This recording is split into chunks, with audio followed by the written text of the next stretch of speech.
Welcome to Energize and Revitalize with Dr. Amy. I'm Dr. Amy Coopersmith, a doctorate prepared nurse practitioner, and this show is about empowering you to live a radiant, healthy, and balanced life. In today's episode, I am joined by our amazing team of providers at Amethyst Wellness, Shauna, Becky, and Debi. We're going to talk about aesthetic wellness to answer your most frequently asked questions. Let me introduce our panel.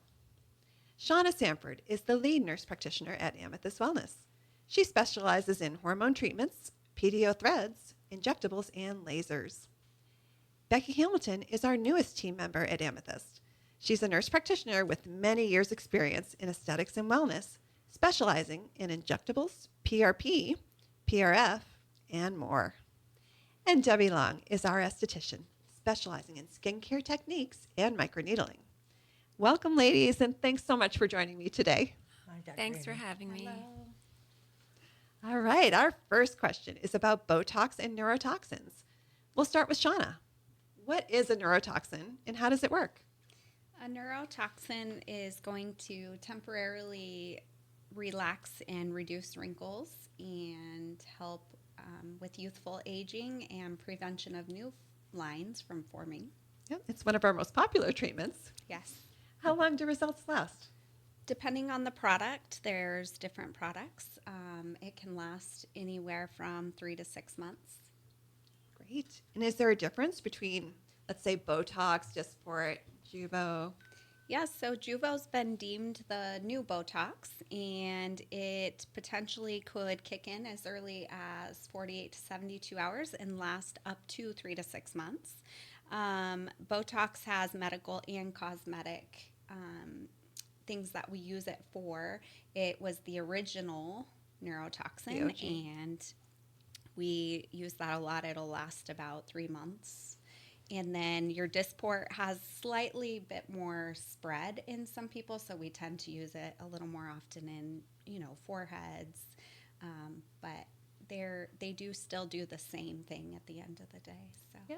So when you meet with your client, you pick a product based on the results they're looking for and maybe what they've had done in the past? Yes. Yeah. So we ask them, what areas they're focused on and that they're trying to, relax or prevent wrinkles from forming, or where they want to soften some of those wrinkles. And then if they've used products in the past, we want to know which ones worked well for them. And some people want to try Juvo because it's fairly newer, if they need more, rapid results for onset. So, well, great. yeah.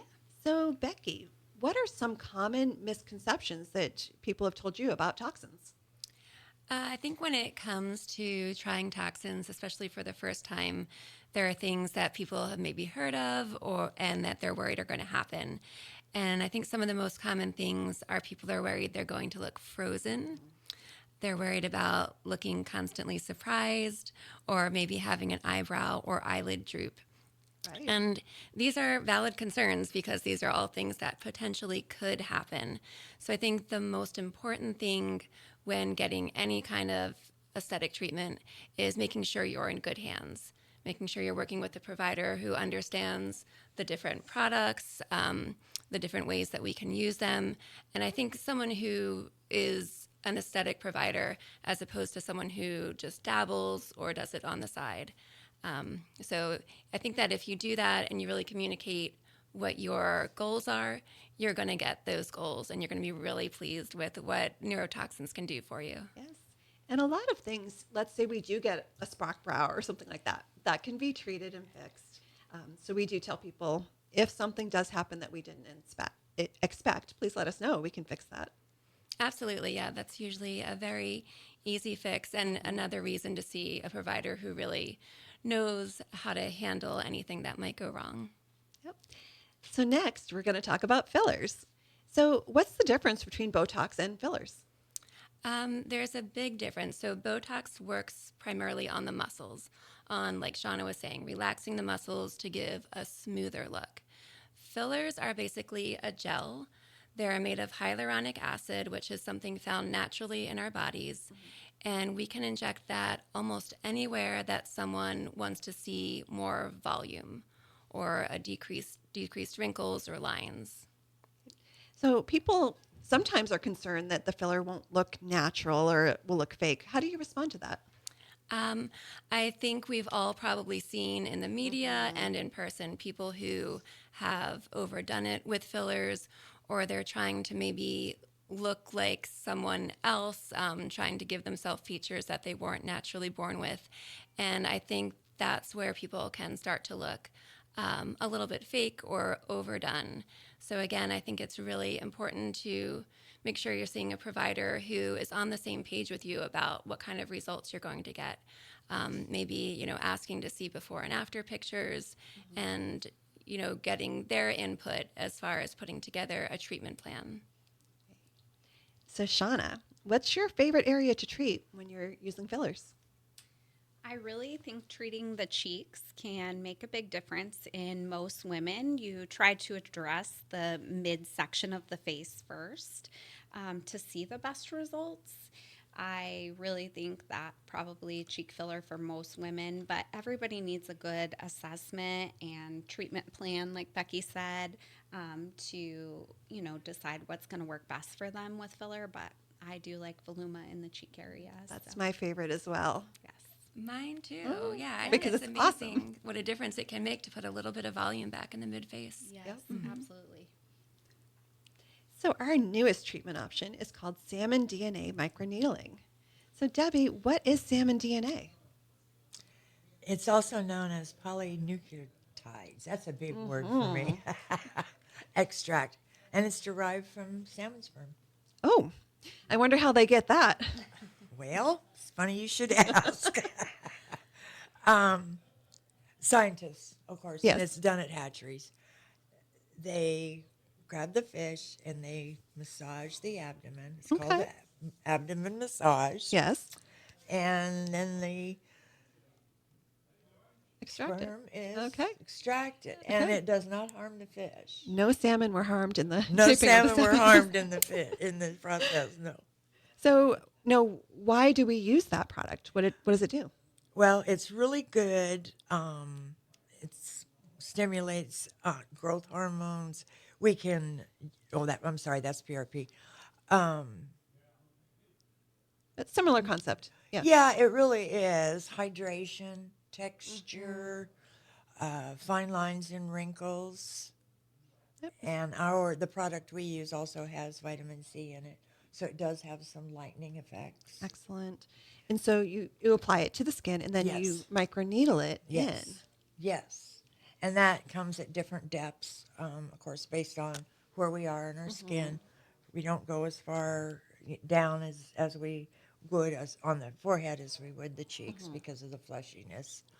And it also depends on what we're trying to treat. Right. So again, it starts with that consultation, Starts with the consultation. understanding what the client needs. Yes. Yes. And, if you're doing something like acne scarring, of course, we're going to try to go a little deeper than if we were looking for sunspots. How many treatments does it usually take for people to see results? We like to have between 3 to 5, and then we can, look at it and see how much more we think we need to go. We have to wait a month to 6 weeks in between. But we're seeing really, really good results. Yes, our clients really like Oh, it. they love it. Just love it. So you also mentioned the PRP. Yes. So now how does the PRP work with the microneedling? Okay. You guys, being the nurses, draw the blood. We sent it through the centrifuge. Yep. And spin out the plasma. Yes. And then I take the plasma and we microneedle that back into their skin. And it works really well because obviously it's from your own body. So there's never allergic reaction or, chance of that.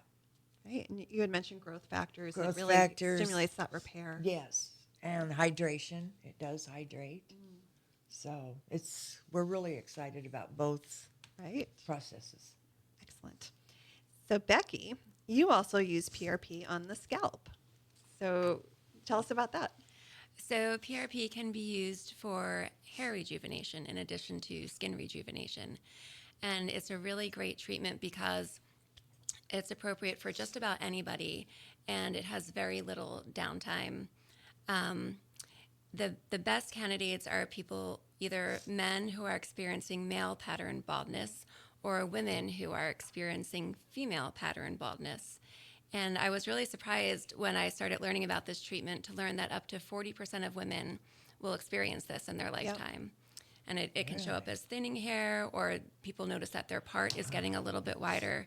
So this is a great way to help stop and reverse thinning hair. Yep, that's such a huge concern for our clients. Every day somebody says, my hair, my hair. So Yep. I really love having this option to help them to grow their hair back. I do too, and I've seen really beautiful results with it. In clinical studies, this treatment is shown to increase the number of hair follicles, increase the blood supply to those hair follicles, and increase the density of the hair follicles. So all those things work together to help really reverse and reduce the thinning of hair. So it's a great treatment. Yes. So you also do something called PRF. So what is that? So it's very similar to PRP. With PRP, there's an additive, an anticoagulant that's an additive. With PRF, there is no additive. It's just simply we're drawing the growth factors out of your blood. And it lasts a little bit longer and overall can deliver slightly more growth factors than PRP. So it's sort of a newer generation. Ah. So where do you use that? Really, anywhere anyone wants to see some skin rejuvenation is really where I like to use PRF. I would say the most common area that I treat with it is the under eyes. Nobody likes their under eyes. And this is a way to really help stimulate collagen and elastin to help that area. It can kind of tighten it up and brighten it up a little bit. Right. So you mentioned the under eyes. Who would be a good candidate for this type of treatment? Really anyone who wants to see some improvement in that area. So, and it's a very easy treatment. I just tell people to come well hydrated. So we draw the blood and spin it and just take those growth factors out of their own blood and put them exactly where people want to see some improvement. Oh, great. How many treatments do you usually do? I recommend for skin rejuvenation a series of 3 treatments about a month apart. And for hair rejuvenation, I recommend a series of 6 treatments about 1 month apart.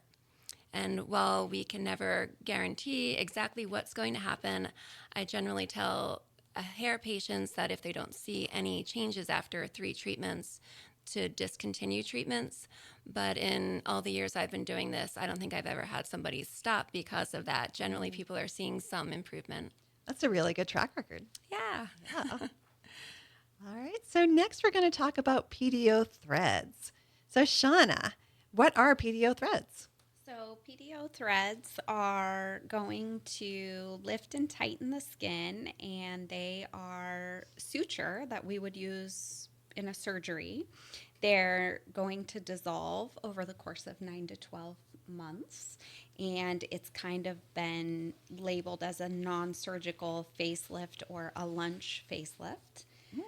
So it's a nice option for lifting and tightening. So who's a good candidate for that type of procedure? So usually the best candidates are going to be women between 30 and 70. The threads start to dissolve and create collagen over that 9 to 12 month time period. And so you want to have somebody who is still producing some collagen to get best results. I'm going to have you hold that thought. We're going to pause for a break from our sponsor. You're listening to Energize and Revitalize with Dr. Amy. Don't go anywhere. We'll be right back. Welcome back to Energize and Revitalize with Dr. Amy. I'm Dr. Amy Coopersmith, and my guests today are Shauna, Becky, and Debi from Amethyst Wellness. Before the break, we were talking about PDO threads. So can threads be combined with other types of treatments? Yes, they can. And they actually commonly are, because we do a good facial assessment, cosmetic assessment on fillers and neurotoxins and PDO threads and maybe laser. And so what I typically will tell my patients is if they're planning lifting PDO threads because there's different types. There's smooth and lifting, which smooth can dissolve fat, and lifting does just what it is called, lift. And sometimes you will do some lifting threads and realize that a patient needs a little more volume with some voluma in their cheeks, or everybody has asymmetry, and sometimes we just lift with the threads and then we fill to fix some of that asymmetry. So it's often a combination of therapies to get the patient to look the way they're trying to look. Wonderful. And how long do those results last? So threads are going to last about 9 to 12 months. If they're lifting threads, smooth threads, you often need a couple of rounds, maybe 3 rounds. And those are going to create quite a bit of collagen production. And also after 3 rounds, usually last about 9 to 12 months. Very good. So Debi, what is your favorite skin procedure to perform?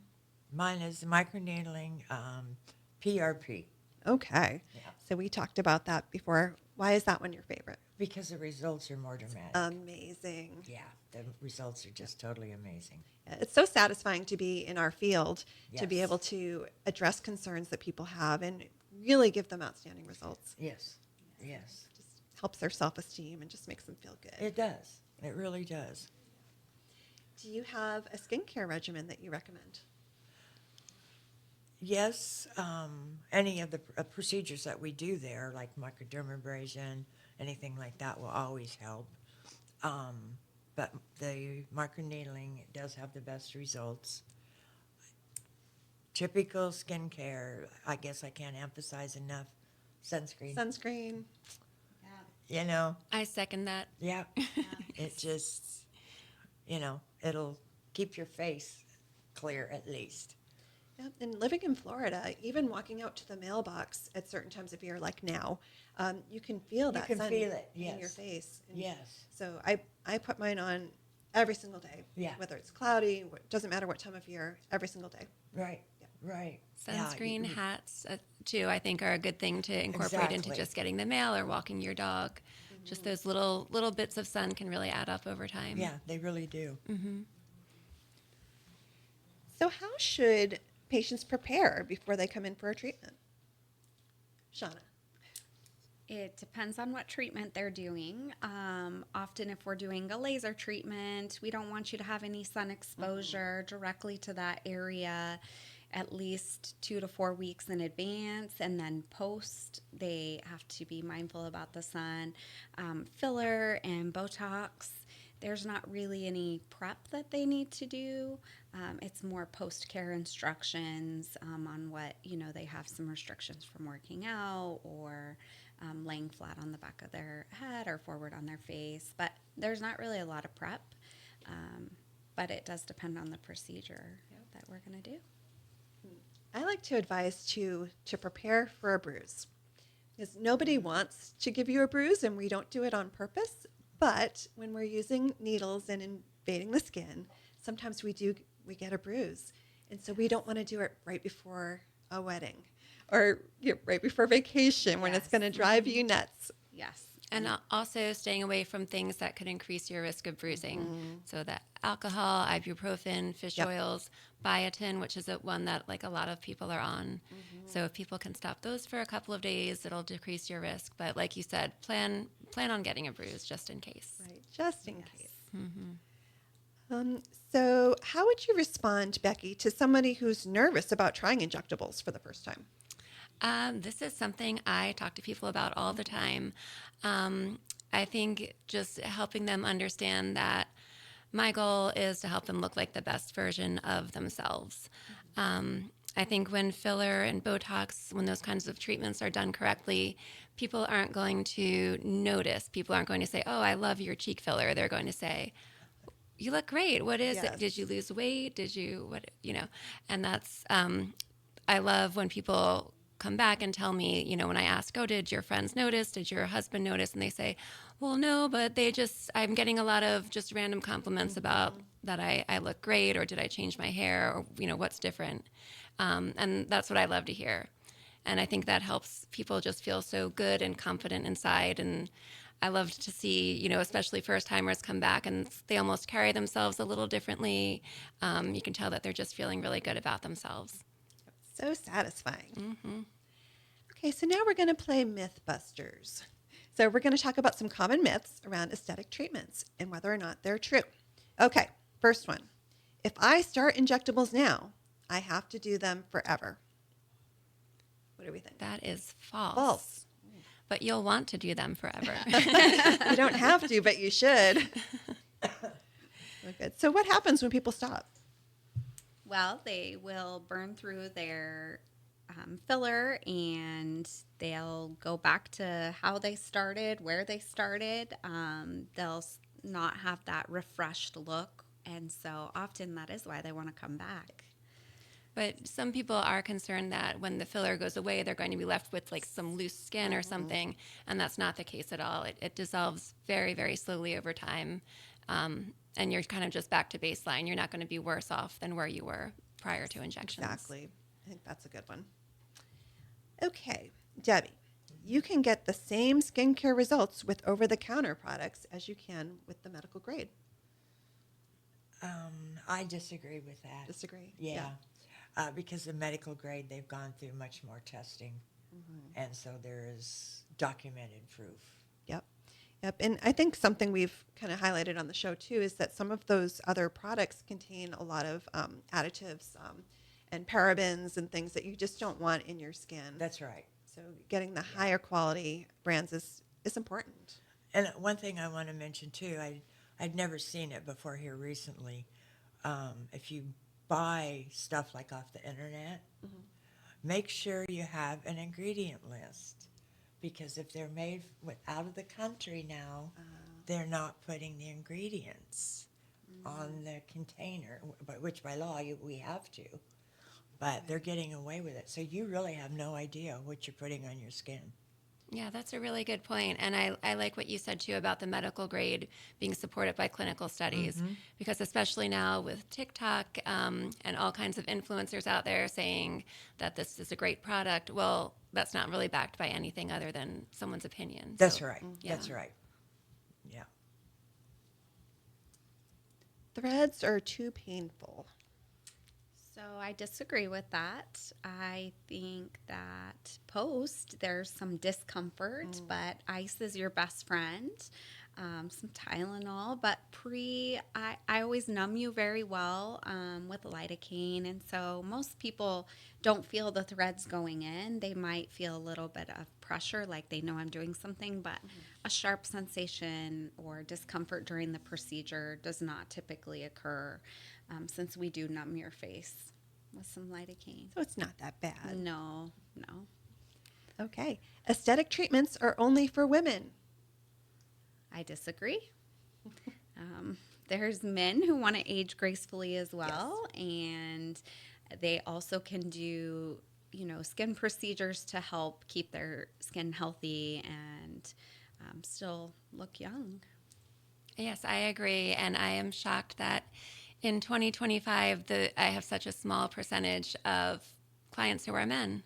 I think they could really benefit, and I think if they understood how nice and natural the results could be, that more people would do it. But I see very, very few men. The ones I do see are often brought in by their significant others. Yes. Yeah. Yep. And I think, too, some men worry that we're going to feminize the face or something. And once in a while, I have a man that wants that. But most of our guys, they want to look masculine. Right? And just refresh. And there's a way that we can do that and not make them look like their wives. Yes. And Botox is good to help with sweating prevention as well. Yes. So that's a nice feature for men. Yes. All right. Well, I want to thank this awesome team for joining me today. And I hope our listeners learned a lot about our aesthetic treatments. You can learn more about all of our treatments by visiting amethystwellness.com. And we would love to see you for a personalized consultation. Thanks to our listeners for tuning in to Energize and Revitalize with Dr. Amy. If there are topics you would like to hear, please send an email to radiantpodcast2025@gmail.com. Check out past episodes on Amethyst Wellness YouTube, and please like and subscribe. I'll be back next Saturday morning at 7:30 with more expert insights and practical strategies to help you Live your healthiest, most energized life. Until then, stay healthy, and here's to your best life.